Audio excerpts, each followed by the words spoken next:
collègue du Bon Repos, qui est une exploitation qui a une petite dizaine d'années. Il fait partie du groupe Défi depuis son lancement en 2017. L'objectif sur cette exploitation, c'était vraiment d'étudier leurs itinéraires techniques qui sont portés sur les associations de culture, qui sont toujours en recherche d'innovation, d'associer le plus de cultures possible au mètre carré.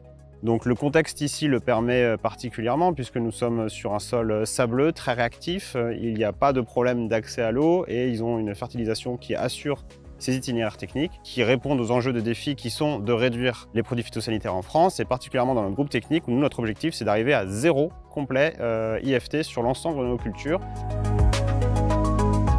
Nous, sur quoi on a travaillé depuis plusieurs années, c'est l'association de culture, d'arriver à produire plus sur une même surface.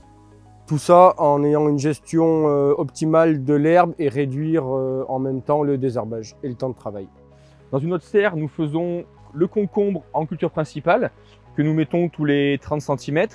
Sur le rang, nous intercalons, cette année c'est du fenouil, mais les années passées c'était de la salade. Et sur les côtés, on met du haricot. Ainsi qu'au préalable, nous avons semé du radis bot. L'avantage de ces techniques, c'est économiser l'eau. On arrose la même surface mais plusieurs légumes à la fois. Vu qu'on a dans une petite surface, nous on reste à 1 hectare cultivé et on peut démultiplier en définitive la surface allouée à faire les légumes. Et on se pose de plus en plus la question de justement généraliser ça et de faire ça sous les serres et de diminuer le plein champ, notamment mettre de l'engrais vert.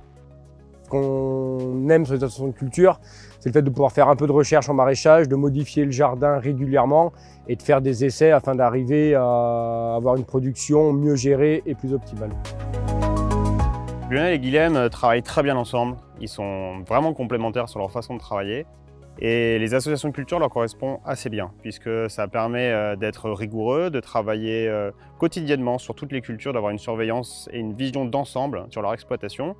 Et du coup, ce qu'on a pu remarquer, c'est que même quand ils trouvent une association de culture qui marche super bien, l'année d'après, ils vont vouloir en tester une autre. Il y a toujours cette recherche d'innovation pour toujours avoir quelque chose le plus performant possible.